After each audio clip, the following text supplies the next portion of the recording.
जय सिया राम।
परम पूज्य संत श्री तारादास जी बाबू द्वारा दिनांक 24 फरवरी और 25 फरवरी रात 9 बजे से 11 बजे तक प्राण प्रतिष्ठा आरती गोपाल काला एवं आशीर्वचन दिनांक 26 सुबह 9 से 11:30 बजे तक एवं महाप्रसाद भंडारा आचार्य श्री श्यामकांत जगन्नाथ जोशी शहादा आयोजक समस्त भक्त परिवार ग्राम गंगापुर। कार्यक्रम का स्थल याद रखिए, गंगापुर, तालुका अक्कलकुआ, जिला नंदुरबार।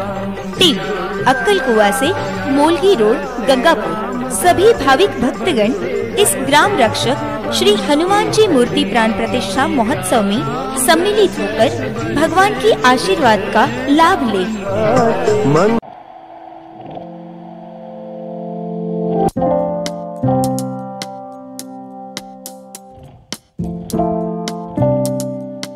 उनके गुरु समर्थ रामदास, और आज जो गांव-गांव में जो हनुमान जी की पूजा हो रही है ना, वो समर्थ रामदास जी की देन है। उन्होंने पूरा भारत में भ्रमण करके गांव-गांव में जाकर हनुमान जी की मूर्ति की प्राण